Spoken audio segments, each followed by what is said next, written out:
ಲೋಗೋನು ಇದೆ. ಇವ್ರಿಗೆ ಇದೊಂದು ಪೇಮೆಂಟ್ ಸುಮಾರು 6 ತಿಂಗಳಾಗಿದೆ, ಸ್ಯಾಲ್ರೀಸ್ ಆಗಿಲ್ಲ, ಕೋರ್ಸ್ ಆಗಿತ್ತು. ಹ್ಯಾಂಡ್ ಟು ಮೌತ್ ಇರೋರು, ಇವ್ರಿಗೆ ಸಂಬಳ ಮಾಡಿದ್ರೆ ಇವ್ರಿಗೆ ಏನಾದರೂ ಮನೆಗಳಿರೋರು ಇಂಥದ್ದು ಮಾಡಿಕೊಟ್ಟಿಲ್ಲ. ಎರಡನೇದು ಏನಾದರೂ ವಸತಿ ಉದ್ದೇಶ. ಆಲ್ರೆಡಿ 3 ಸತಿ ನಾವು ಟೆಂಡರ್ ಕರೆದಿದ್ದೀವಿ, 2 ಸತಿ ಜಾಗ ಐಡೆಂಟಿಫೈ ಆಗಿಲ್ಲ ಅಂತ ಟೆಂಡರ್ ಸೆಟಲ್ ಆಗಿದೆ. ಇದುವರೆಗೂ ನಮಗೆ ಜಾಗ ಐಡೆಂಟಿಫಿಕೇಷನ್ ಆಗಿಲ್ಲ. ಇಂಥವೆಲ್ಲ ಬಂದು ಒಂದು ಆಶ್ವಾಸನೆ ಕೊಟ್ಟರೆ ಅದೇನು ಜನರಿಗೆ ಅರ್ಥ ನೀವು ಹೇಳ್ಬೋದು. ಒಂದು ಏನು ಗುತ್ತಿಗೆ ಮತ್ತು ಹೊರಗುತ್ತಿಗೆ ನೌಕರರ ಸಂಭಾವನೆ ಪಾವತಿ ಬಗ್ಗೆ ಏನು ಮನವಿ ಕೊಟ್ಟಿದ್ದಾರೆ, ಇದನ್ನು ಈ ಕೂಡಲೇ ಸಮುಚಿತ ಮಾರ್ಗದ ಮೂಲಕ ಮಾನ್ಯ ಜಿಲ್ಲಾಧಿಕಾರಿಗಳ ಮೂಲಕ ಸರ್ಕಾರಕ್ಕೆ ತಲುಪಿಸ್ತಾ ಇದೆ.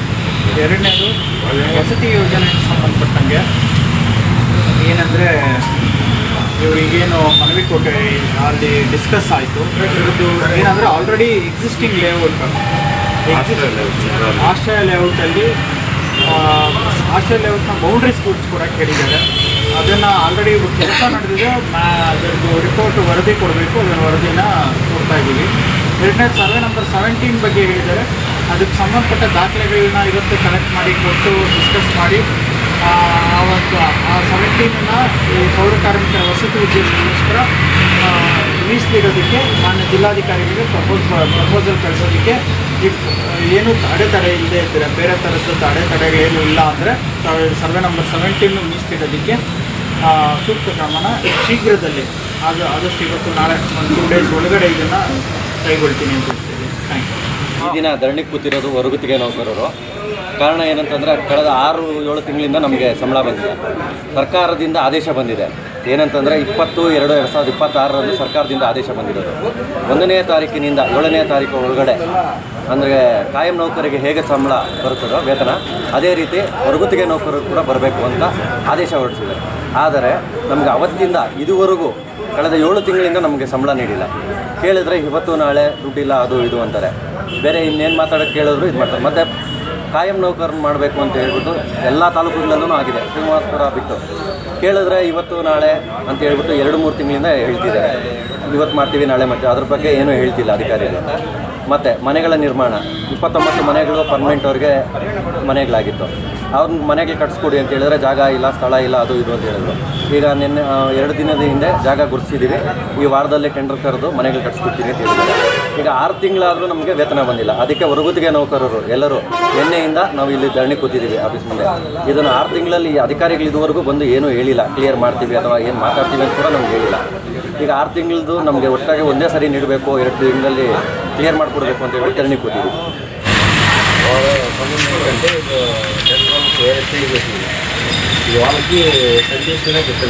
ಕನ್ನಡದಲ್ಲಿ ಹೇಳಿ ಸರ್, ಕನ್ನಡದಲ್ಲಿ ಹೇಳಿ ಸರ್. ಇದು ಗತಿಗಳು 5ನೇ ತಾರೀಕು 6ನೇ ತಾರೀಕು ಸಂಬಳ ಬೆಳೆಗೆ ವ್ಯವಸ್ಥೆ ಮಾಡ್ತೀವಿ.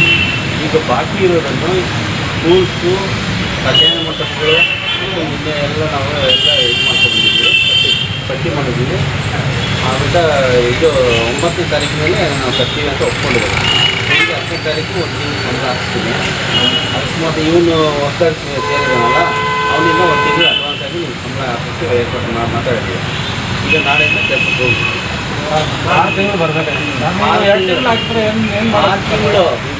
6 ತಿಂಗಳಲ್ಲಿ ಒಂದು 15 ದಿನ ಟೈಮ್ ಕೊಡಿ. ಅದಕ್ಕೆ 6 ತಿಂಗಳದ್ದು ನಾನು ಇದು ಮಾಡಿಸಿ ಕಳಿಸ್ತೀನಿ.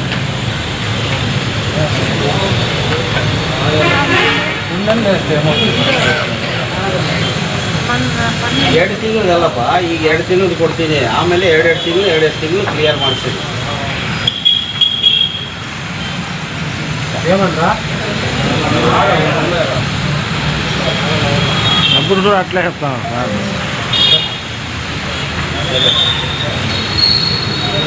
ಇರೋದನ್ನು ವಿಚಾರ ಹೇಳ್ತಾ ಇದ್ದೀನಿ.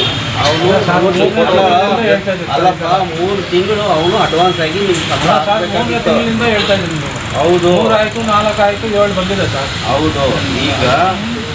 ಈಗ ಅವನಿಗೆ ನಾವೆಲ್ಲ ಸಂಬಳ ಹಾಕಿದ್ರು ನಿಮ್ಮ ಅಕೌಂಟಿಗೆ ಬಿದ್ದಿಲ್ಲ ಅದೊಂದು ತಿಂಗಳು. ಈಗ 1 ತಿಂಗಳು 2 ತಿಂಗಳು ಆಗುತ್ತೆ. 2 ತಿಂಗಳು ಕ್ಲಿಯರ್ ಮಾಡಿಸ್ಕೊಡ್ತೀನಿ. ಯಾವಾಗ ಬೀಳ್ತದೆ ಸರ್ 2 ತಿಂಗಳು? ಇವಾಗ ಅವತ್ತೊಂದು ತಿಂಗಳು ಅದು 3ನೇ ತಾರೀಕು ಬೀಳ್ತೈತಿ. ಅದೊಂದು ವಾರ ಆಗ್ತದೆ. ಹೌದು, ವಾರ ಆಗುತ್ತೆ. ಯಾಕಂದರೆ ಇದೆಲ್ಲ ಕನ್ಸಲ್ಟ್ ಸರಿ ಹೋಗಿ ಸರ್. ಹೌದು ಸರ್. ಏನಪ್ಪ ಎಲ್ಲ ಒಪ್ಗೆನಾ? ಇವಾಗ 13ನೇ ತಾರೀಕು ಒಳಗಡೆ 2 ತಿಂಗಳು ಮಾಡಿಕೊಡ್ತಾರಂತೆ. ಮತ್ತೆ ಇನ್ನೊಂದು ವಾರ ಟೈಮ್ ತೊಗೊಂಡಿದ್ದಾರೆ. ಆ ವಾರದಲ್ಲಿ ಇನ್ನೊಂದು 2 ದಿನ ಮಾಡ್ಕೊಡ್ತೀವಿ ಅಂತ ಸಾಹೇಬ್ ಹೇಳ್ತಾರೆ. ಸರ್ ಇನ್ನೊಂದು ಕಾಯಂ ಒಬ್ಬರದು 3 ವರ್ಷ ಆಗಿದೆ ಬಂದು ಅದನ್ನು ಪೆಂಡಿಂಗ್ ಮಾಡಿದ್ದಾರೆ.